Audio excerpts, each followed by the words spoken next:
PM Narendra Modi મન की बात कार्यक्रम કરી રહ્યા છે। સીધા જઈશું ત્યાં। मेरे प्यारे देशवासियों, नमस्कार। मन की बात में एक बार फिर आप सभी का बहुत बहुत स्वागत है। यह कार्यक्रम 95वां एपिसोड है। हम बहुत तेजी से मन की बात के शतक की तरफ बढ़ रहे हैं। ये कार्यक्रम मेरे लिए 130 करोड़ देशवासियों से जुड़ने का एक और माध्यम है। हर एपिसोड से पहले गांव शहरों से आए ढेर सारे पत्रों को पढ़ना, बच्चों से लेकर बुजुर्गों के ऑडियो मैसेज को सुनना, ये मेरे लिए एक आध्यात्मिक अनुभव की तरह होता है। साथियों, आज के कार्यक्रम की शुरुआत मैं एक अनूठे उपहार की चर्चा के साथ करना चाहता हूं। तेलंगाना के राजन्ना सिरसिल्ला जिले में एक बुनकर भाई हैं, एलदी हरिप्रसाद गारू। उन्होंने मुझे अपने हाथों से G20 का यह लोगो बुनकर के भेजा है। यह शानदार उपहार देखकर तो मैं हैरान ही रह गया। हरिप्रसाद जी को अपनी कला में इतनी महारत हासिल है कि वो सबका ध्यान आकर्षित कर लेते हैं। हरिप्रसाद जी ने हाथ से बुने G20 के इस लोगो के साथ ही मुझे एक चिट्ठी भी भेजी है। इसमें उन्होंने लिखा है कि अगले साल G20 शिखर सम्मेलन की मेजबानी करना भारत के लिए बड़े ही गौरव की बात है। देश की इसी उपलब्धि की खुशी में उन्होंने G20 का यह लोगो अपने हाथों से तैयार किया है। बुनाई की यह बेहतरीन प्रतिभा उन्हें अपने पिता से विरासत में मिली है और आज वे पूरे पैशन के साथ इसमें जुटे हुए हैं। साथियों, कुछ दिन पहले ही मुझे G20 लोगो और भारत की प्रेसिडेंसी की वेबसाइट को लॉन्च करने का सौभाग्य मिला था। इस लोगो का चुनाव एक पब्लिक कॉन्टेस्ट के जरिए हुआ था। जब मुझे हरिप्रसाद गारू द्वारा भेजा गया उपहार मिला तो मेरे मन में एक और विचार उठा। तेलंगाना के किसी जिले में बैठा व्यक्ति भी G20 जैसी समिट से खुद को कितना कनेक्ट महसूस कर सकता है, ये देखकर मुझे बहुत अच्छा लगा। आज हरिप्रसाद गारू जैसे अनेकों लोगों ने मुझे चिट्ठी भेजकर ये लिखा है कि देश को इतने बड़े समिट की मेजबानी मिलने से उनका सीना चौड़ा हो गया है। मैं आपसे पुणे के रहने वाले सुब्बा राव चिल्लारा जी और कोलकाता के तुषार जगमोहन, उनके संदेश का भी जिक्र करूंगा। इन्होंने G20 को लेकर भारत के प्रोएक्टिव एफर्ट्स की बहुत सराहना की है। साथियों, G20 की वर्ल्ड पॉपुलेशन में 2/3, वर्ल्ड ट्रेड में 3/4 और वर्ल्ड जीडीपी में 85% भागीदारी है। आप कल्पना कर सकते हैं, भारत अब से 3 दिन बाद यानी 1 दिसंबर से इतने बड़े समूह की, इतने सामर्थ्यवान समूह की अध्यक्षता करने जा रहा है। भारत के लिए, हर भारतवासी के लिए ये कितना बड़ा अवसर आया है। ये इसलिए भी और विशेष हो जाता है क्योंकि ये जिम्मेदारी भारत को आजादी के अमृतकाल में मिली है। साथियों, G20 की अध्यक्षता हमारे लिए एक बड़ी अपॉर्चुनिटी बनकर आई है। हमें इस मौके का पूरा उपयोग करते हुए ग्लोबल गुड, विश्व कल्याण पर फोकस करना है। चाहे पीस हो या यूनिटी, पर्यावरण को लेकर संवेदनशीलता की बात हो या फिर सस्टेनेबल डेवलपमेंट की, भारत के पास इनसे जुड़ी चुनौतियों का समाधान है। हमने one earth, one family, one future की जो थीम दी है, उससे वसुधैव कुटुंबकम के लिए हमारी प्रतिबद्धता जाहिर होती है। हम हमेशा कहते हैं, ओम सर्वेषाम स्वस्तिर्भवतु, सर्वेषाम शांतिर्भवतु, सर्वेषां पूर्णं भवतु, सर्वेषां मंगलम भवतु। ओम शांति शांति शांति। अर्थात सबका कल्याण हो, सबको शांति मिले, सबको पूर्णता मिले और सबका मंगल हो। आने वाले दिनों में देश के अलग अलग हिस्सों में G20 से जुड़े अनेक कार्यक्रम आयोजित किए जाएंगे। इस दौरान दुनिया के अलग अलग हिस्सों से लोगों को आपके राज्यों में आने का मौका मिलेगा। मुझे भरोसा है कि आप अपने यहाँ की संस्कृति के विविध और विशिष्ट रंगों को दुनिया के सामने लाएंगे। और आपको ये भी याद रखना है कि G20 में आने वाले लोग भले ही अभी एक डेलीगेट के रूप में आए, लेकिन भविष्य के टूरिस्ट भी हैं। मेरा आप सभी से एक और आग्रह है, विशेष तौर से मेरे युवा साथियों से, हरिप्रसाद गारू की तरह ही आप भी किसी न किसी रूप में G20 से जरूर जुड़े। कपड़े पर G20 का भारतीय लोगो बहुत कूल तरीके से, स्टाइलिश तरीके से बनाया जा सकता है, छापा जा सकता है। मैं स्कूलों, कॉलेजों, यूनिवर्सिटी से भी आग्रह करूंगा कि वो अपने यहाँ G20 से जुड़ी चर्चा, परिचर्चा, कंपटीशन कराने के अवसर बनाएं। आप G20.in वेबसाइट पर जाएंगे तो आपको अपनी रुचि के अनुसार वहां बहुत सारी चीजें मिल जाएगी। मेरे प्यारे देशवासियों, 18 नवंबर को पूरे देश ने स्पेस सेक्टर में एक नया इतिहास बनते देखा। इस दिन भारत ने अपने पहले ऐसे रॉकेट को अंतरिक्ष में भेजा जिसे भारत के प्राइवेट सेक्टर ने डिजाइन और तैयार किया था। इस रॉकेट का नाम है विक्रम एस। श्रीहरिकोटा से स्वदेशी स्पेस स्टार्टअप के इस पहले रॉकेट ने जैसे ही ऐतिहासिक उड़ान भरी, हर भारतीय का सिर गर्व से ऊंचा हो गया। साथियों, विक्रम एस रॉकेट कई सारी खूबियों से लेस है। दूसरे रॉकेट्स की तुलना में यह हल्का भी है और सस्ता भी है। इसकी डेवलपमेंट कॉस्ट अंतरिक्ष अभियान से जुड़े दूसरे देशों की लागत से भी काफी कम है। कम कीमत में विश्व स्तरीय स्टैंडर्ड स्पेस टेक्नोलॉजी में अब तो ये भारत की पहचान बन चुकी है। इस रॉकेट को बनाने में एक और आधुनिक टेक्नोलॉजी का इस्तेमाल हुआ है। आप ये जानकर हैरान रह जाएंगे कि इस रॉकेट के कुछ जरूरी हिस्से 3D प्रिंटिंग के जरिए बनाए गए हैं। सही में विक्रम एस के लॉन्च मिशन को जो प्रारंभ नाम दिया गया है, वो बिल्कुल फिट बैठता है। ये भारत में प्राइवेट स्पेस सेक्टर के लिए एक नए युग के उदय का प्रतीक है। ये देश में आत्मविश्वास से भरे एक नए युग का आरंभ है।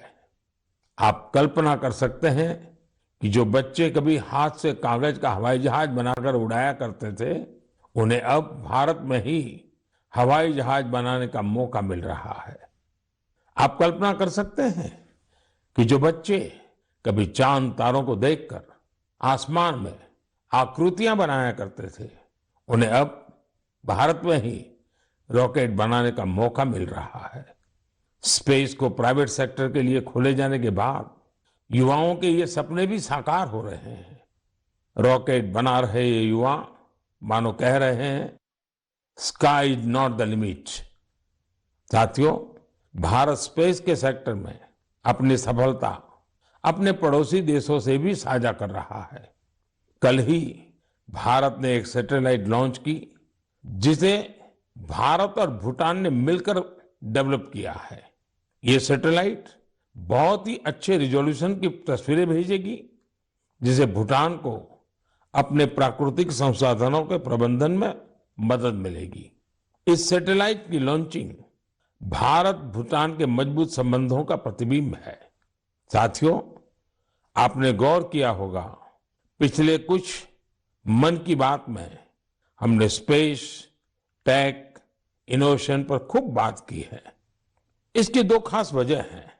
एक तो यह कि हमारे युवा इस क्षेत्र में बहुत ही शानदार काम कर रहे हैं। They are thinking big and achieving big. अब वे छोटी छोटी उपलब्धियों से संतुष्ट होने वाले नहीं हैं। दूसरी यह कि इनोवेशन और वैल्यू क्रिएशन, इस रोमांचक सफर में वे अपने बाकी युवा साथियों और स्टार्टअप्स को भी एनकरेज कर रहे हैं। साथियों, जब हम टेक्नोलॉजी से जुड़े इनोवेशंस की बात कर रहे हैं तो ड्रोन्स को कैसे भूल सकते हैं।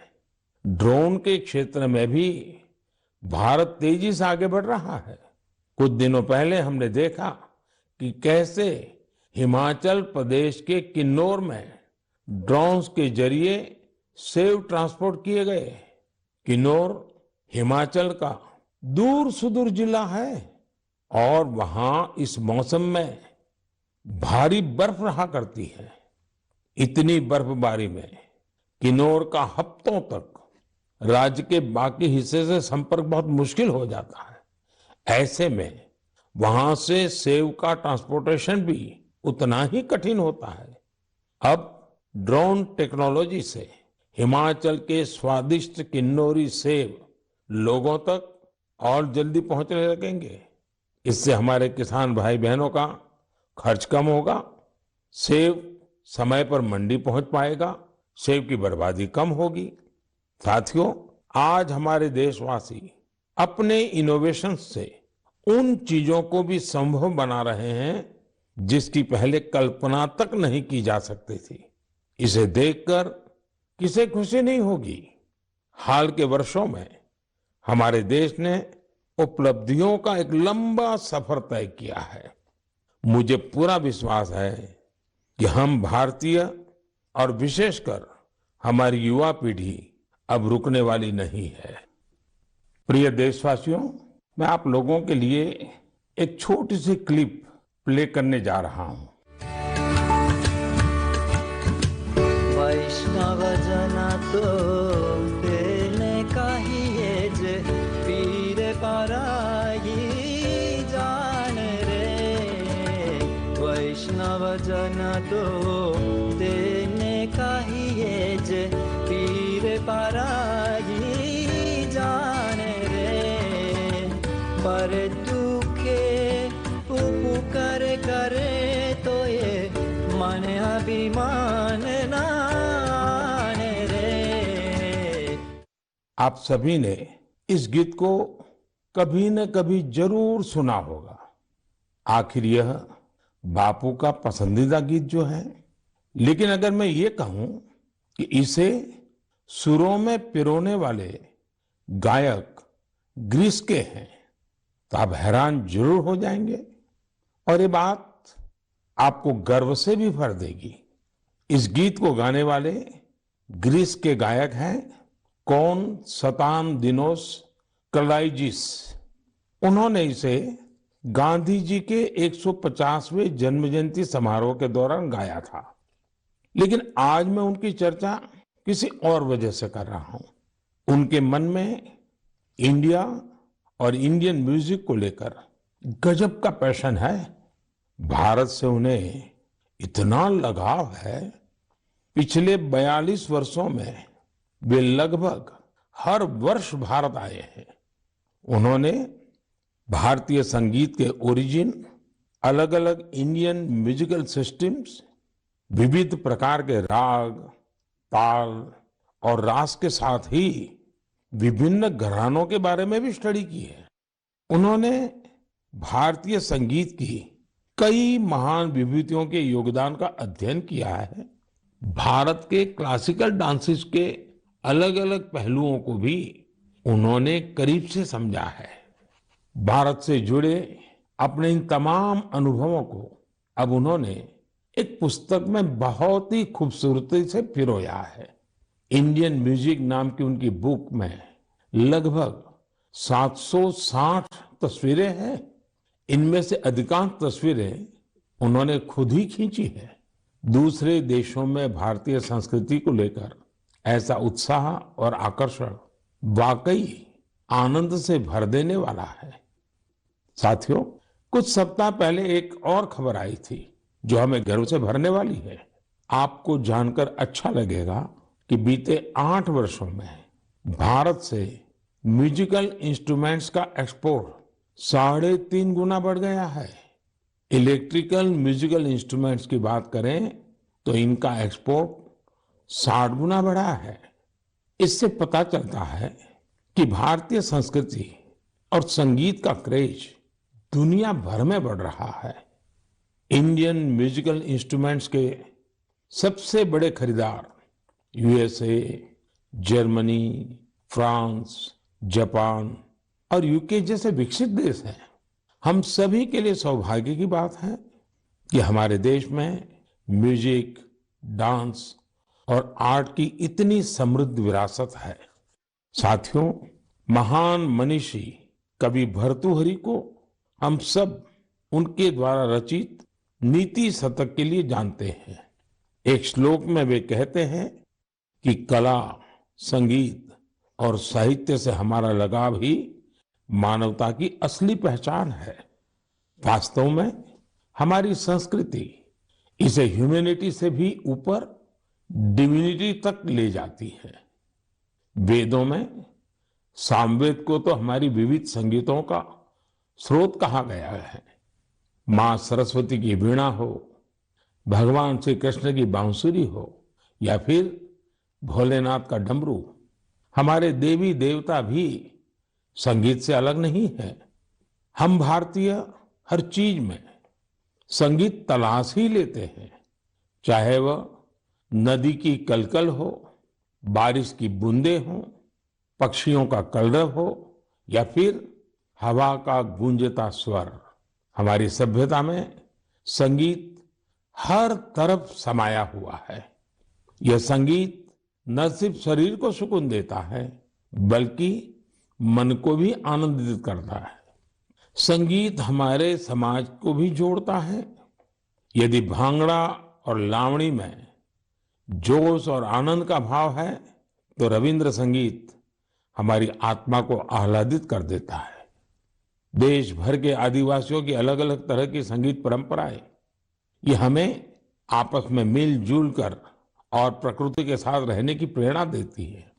साथियों, संगीत की हमारी विधाओं ने न केवल हमारी संस्कृति को समृद्ध किया है बल्कि दुनिया भर के संगीत पर अपनी अमिट छाप भी छोड़ी है। भारतीय संगीत की ख्याति विश्व के कोने कोने में फैल चुकी है। मैं आप लोगों को एक और ऑडियो क्लिप सुनाता हूं।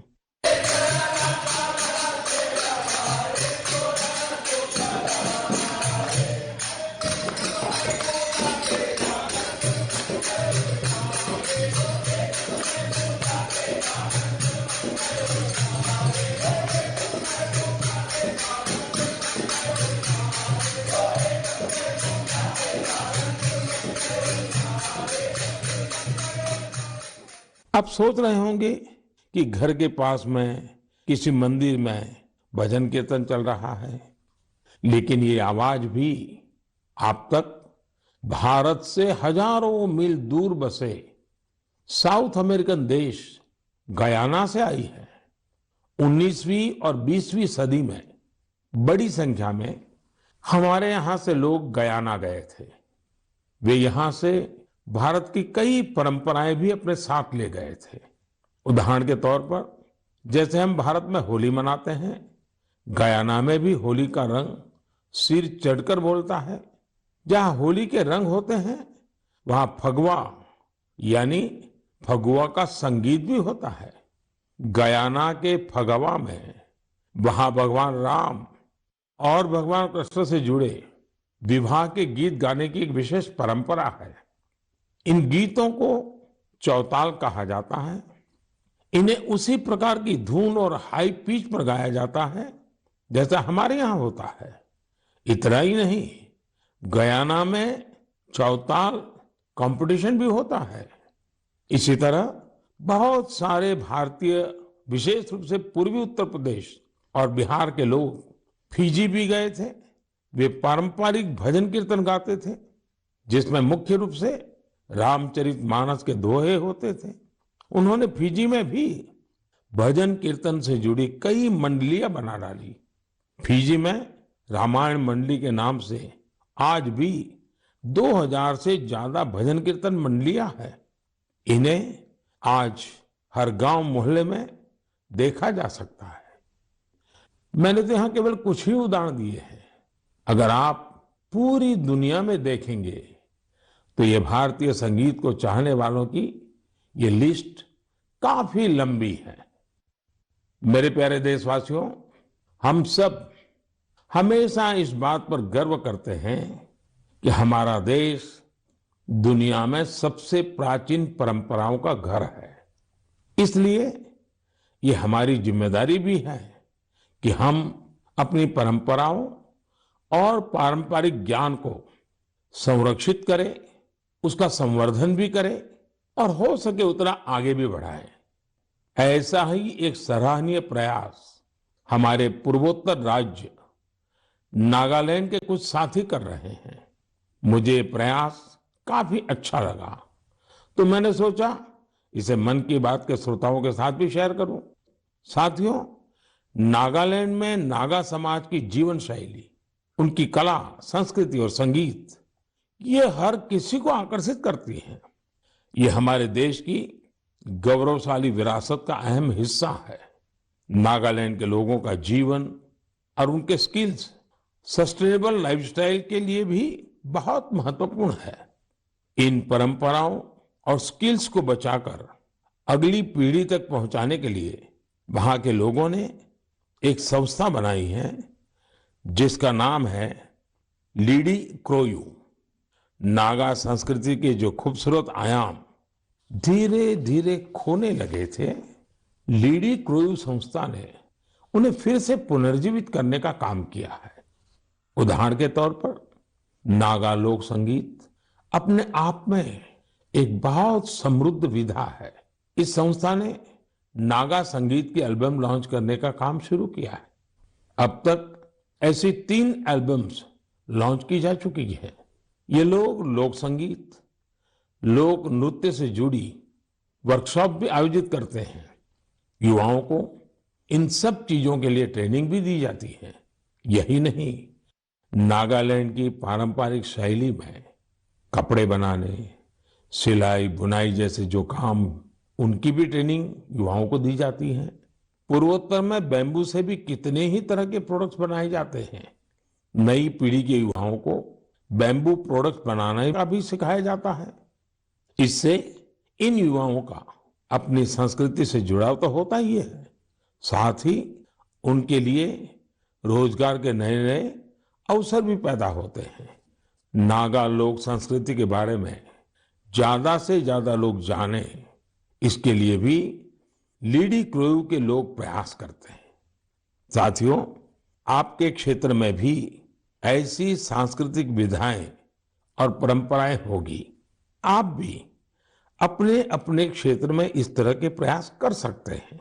अगर आपकी जानकारी में कहीं ऐसा कोई अनूठा प्रयास हो रहा है तो आप उसकी जानकारी मेरे साथ भी जरूर साझा करिए। मेरे प्यारे देशवासियों, हमारे यहाँ कहा गया है, विद्या धनम सर्वधनम प्रधानम, अर्थात कोई अगर विद्या का दान कर रहा है तो वो समाज हित में सबसे बड़ा काम कर रहा है। शिक्षा के क्षेत्र में जलाया गया एक छोटा सा दीपक भी पूरे समाज को रोशन कर सकता है। मुझे यह देखकर बहुत खुशी होती है कि आज देश भर में ऐसे कई प्रयास किए जा रहे हैं। यूपी की राजधानी लखनऊ से 70-80 किलोमीटर दूर हरदोई का एक गांव है बांसा। मुझे इस गांव के जतिन ललित सिंह जी के बारे में जानकारी मिली है, जो शिक्षा की अलग जगाने में जुटे हैं। जतिन जी ने 2 साल पहले यहाँ community library and resource centre शुरू किया था। उनके इस सेंटर में हिंदी और अंग्रेजी साहित्य, कंप्यूटर, लॉ और कई सरकारी परीक्षाओं की तैयारियों से जुड़ी 3000 से अधिक किताबें मौजूद है। इस लाइब्रेरी में बच्चों की पसंद का भी पूरा ख्याल रखा गया है। यहाँ मौजूद कॉमिक्स की किताबें हो या फिर एजुकेशनल टॉयज, बच्चों को खूब भा रहे हैं। छोटे बच्चे खेल खेल में यहाँ नई नई चीजें सीखने आते हैं। पढ़ाई ऑफलाइन हो या फिर ऑनलाइन, करीब 40 वॉलेंटियर्स इस सेंटर पर स्टूडेंट्स को गाइड करने में जुटे रहते हैं। हर रोज गांव के तकरीबन 80 विद्यार्थी इस लाइब्रेरी में पढ़ने आते हैं। साथियों, झारखंड के संजय कश्यप जी भी गरीब बच्चों के सपनों को नई उड़ानें दे रहे हैं।